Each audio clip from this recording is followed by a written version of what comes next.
नमस्कार। इस 4C supreme law partners के नए कानूनी एपिसोड में मैं advocate doctor Ajay Kumar Pandey Supreme Court of India आपका स्वागत करता हूं। लेकर हाजिर हूं एक मुकदमा सुप्रीम कोर्ट से, लेकिन लेकर चलता हूं आपको शहर लखनऊ।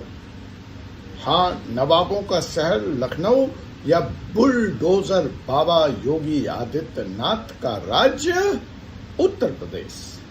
सवाल नंबर 1, सुप्रीम कोर्ट और उत्तर प्रदेश, इसमें कौन ताकतवर है? क्या सुप्रीम कोर्ट की उत्तर प्रदेश में चलेगी या उत्तर प्रदेश सुप्रीम कोर्ट के कानून से ऊपर है? सवाल नंबर 2, क्या योगी आदित्यनाथ की मौजूदा उत्तर प्रदेश सरकार महिला विरोधी है? क्या यह बहनों की विरोधी है? क्या यह बेटियों की विरोधी है? क्या सुप्रीम कोर्ट का कानून उत्तर प्रदेश पहुंचते पहुंचते उसका प्रभाव रुक जाता है? क्या मोदी जी का नारा सबका साथ सबका विकास उत्तर प्रदेश तक नहीं पहुंच रहा है? क्या मोदी सरकार की महिला सशक्तिकरण, बेटी बचाओ बेटी पढ़ाओ का नारा उत्तर प्रदेश में हार गया है? जी हां, राजनीतिक बातें नहीं, कानून की बात करूंगा। बहुत महत्वपूर्ण बात लेकर आया हूं, तो अगर आप अभी तक जुड़े नहीं हैं तो इस वीडियो से जुड़ जाइए। जी हां जनाब, हमारा जो सवाल है कि जब सुप्रीम कोर्ट ने यह तय कर दिया कि बेटी का उसके पारिवारिक संपत्ति, एंसेस्ट्रल प्रॉपर्टी हो चाहे उसके पिता की प्रॉपर्टी हो, उसमें समान हक है। जितना हक एक बेटे का है उतना ही हक एक बेटी का है। तो यह जो कानून है उत्तर प्रदेश में क्यों नहीं लागू हो रहा है? उत्तर प्रदेश की सरकार क्यों बेटियों का हक मार रही है? क्यों बहनों का हक मार रही है? क्यों उन्हें उनका हिस्सा नहीं दिया जा रहा है? तो जी हां जनाब, जैसा कि आप जानते हैं कि सुप्रीम कोर्ट ने अगस्त 2020 में एक बहुत ही ऐतिहासिक फैसला दिया विनीता शर्मा वर्सेस राकेश शर्मा के केस में कि एंसेस्ट्रल प्रॉपर्टी हो, विरासत में मिली संपत्ति हो या पिता द्वारा अर्जित संपत्ति हो, उसमें बिना किसी भेदभाव के हर तरह की संपत्ति में बेटियों का बराबर का हक होगा। और ऐसा माना गया कि इस फैसले के बाद इस देश में महिलाएं न सिर्फ सशक्त हुई बल्कि वह बराबरी के तराजू पर पुरुषों के बराबर लाकर खड़ी कर दी गई, जहां वो अपने पिता से वही हक और हुकूक मांग सके जो एक बेटे को मिलता है। लेकिन यह फैसला दिल्ली से चलकर लखनऊ पहुंचता या सुदूर क्यों जाते हैं, बगल में नोएडा तक पहुंचता, गाजियाबाद पहुंचता, मेरठ पहुंचता, हापुड़ पहुंचता, उसके पहले ही दम तोड़ गया। उत्तर प्रदेश की सरकार ने इस फैसले का विरोध करते हुए कहा कि सुप्रीम कोर्ट को जो मर्जी आए करे, जिस तरह का आदेश पारित करना हो करे, जिस तरह का जजमेंट देना हो दे, लेकिन जहां तक उत्तर प्रदेश का सरकार है, हम अपने राज्य में सुप्रीम कोर्ट के इस फैसले को लागू नहीं करेंगे। जी हां, तो सुप्रीम कोर्ट का यह फैसला 2020 में equal rights to daughters in the property, family property, दम तोड़ गया। विशेषकर एग्रीकल्चर लैंड के विषय पर यहां स्पष्ट कर दूं, देखिए प्रॉपर्टी राइट्स पहले दो हैं, इंसेस्ट्रल जो विरासत में आई हैं और पिता द्वारा अर्जित। पहले तो आया कि पिता द्वारा अर्जित एक कट ऑफ डेट था, मैं उसके विस्तार में नहीं जाना चाहता, आप जानते हैं। कुल मिला के आप निचोड़ समझिए, निचोड़ यह है कि किसी भी तरह की संपत्ति है उसमें बेटियों को बराबर का हक की बात सुप्रीम कोर्ट ने किया। पूरे देश में यह फैसला लागू हो गया, लेकिन उत्तर प्रदेश में आते आते उत्तर प्रदेश की सरकार ने कहा कि देखिए बाकियों का तो हमें नहीं पता, लेकिन कृषि भूमि जो है, एग्रीकल्चरल लैंड है, उस पर उत्तर प्रदेश में बेटियों के समान अधिकार, समान हिस्से की बात को, सुप्रीम कोर्ट के इस फैसले को हम नहीं मानते। अब सवाल उठता है कि जब हम ऐसा कह रहे हैं तो उसके कारण भी होंगे कुछ।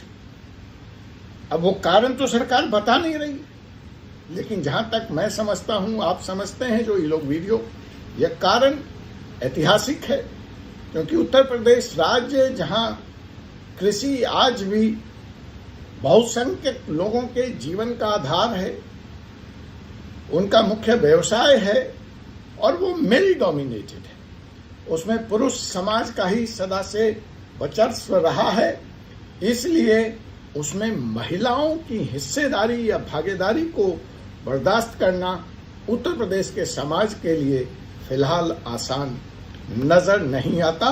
तो पहला कारण तो यही है कि बेटियों का हक मारा जा रहा है और कुल, खानदान, ये सब बेटों से चलता है, तो फिर कुल और खानदान चलाने के लिए जमीन पर कब्जा बेटों का ही बना रहना चाहिए।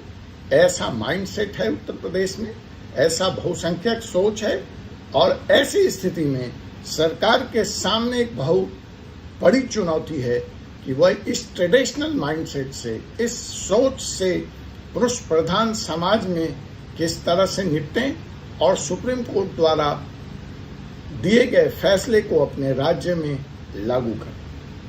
आपको यह भी पता है कि उत्तर प्रदेश का जो डोमिनेंट क्लास है वो फार्मर्स है, वो जमीन जोतने वाले लोग हैं, वो कृषक हैं, वो किसान हैं, और यह भाजपा का या योगी आदित्यनाथ का बहुत बड़ा वोट बैंक है, जिसके बल पर सरकारें बनती हैं और उत्तर प्रदेश में जिसके बल पर सरकारें बिगड़ती हैं।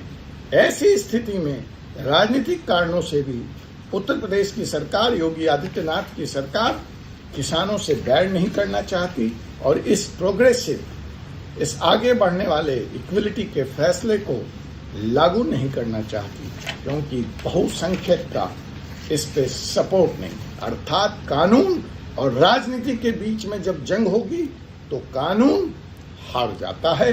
उसका ताजा उदाहरण है उत्तर प्रदेश की सरकार के इस फैसले का। अब सवाल ये उठता है, यह जो सुप्रीम कोर्ट का फैसला है वह उत्तर प्रदेश में एग्रीकल्चर, क्योंकि एक स्टेट सब्जेक्ट है, स्टेट को एक फ्रीडम है अपने हिसाब से लॉ फ्रेम करने की, और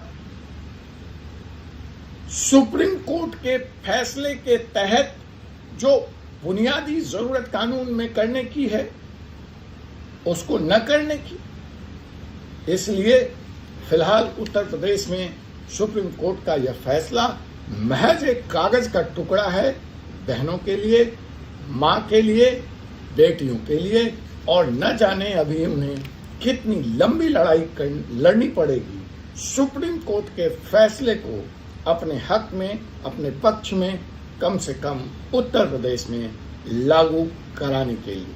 अब सवाल उठता है ऐसे में हम जैसे वकीलों का, समाज के जागरूक वर्गों का, एनजीओ का, इस समझ में वो महिलाओं को शिक्षित करें, सशक्तिकरण की तरफ ले जाएं, और अगर उनके साथ कोई अन्याय हो रहा है तो इस मसले को पुनः सुप्रीम कोर्ट तक लाया जाए ताकि महिलाओं को उनका हक मिल सके। जब तक ऐसा नहीं होगा हम यह कहने को स्वतंत्र हैं कि सुप्रीम कोर्ट उत्तर प्रदेश में कम से कम इस मामले में बड़ा नहीं है, ताकतवर नहीं है। हम यह भी कह सकते हैं कि सुप्रीम कोर्ट का फैसला दिल्ली की सीमा से बाहर नोएडा तक पहुंचने से पहले दम तोड़ देता है। इस विषय पर जो बहस चल रही है जेंडर इक्विलिटी की, महिलाओं को अधिकार देने की, उस सपने को साकार करने में मुझे तो लगता है और लंबा वक्त लगेगा।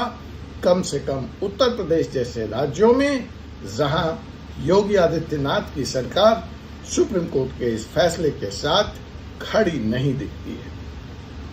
आपने इस वीडियो को बड़े ध्यान से देखा, अपने सवाल उठाए, इसके लिए आपका बहुत बहुत धन्यवाद। हमारी यह पेशकश, यह जानकारी आपको कैसी लगी हमें ज़रूर बताएं। इसको आगे शेयर करें, कमेंट करें और फोर्सिस सुप्रीम लॉ पार्टनर्स के इस कानूनी चैनल को ऐसी बारीकी कानूनी जानकारी के लिए ज़रूर सब्सक्राइब करें। बेल आइकन बटन को दबाकर ताज़ा तरीन वीडियो की सूचना प्राप्त करें। कमेंट के माध्यम से मुझसे सवाल पूछें, जवाब पाएं और आप इस विषय में क्या सोचते हैं यह भी बताएं। फिलहाल इस एपिसोड में इतना ही। आपसे पुनः मुलाकात होगी एक ऐसे ही विषय के साथ अगले एपिसोड में। तब तक मुझे advocate doctor Ajay Kumar Pandey, Supreme Court of India को अनुमति दीजिए। जय हिंद, जय भारत।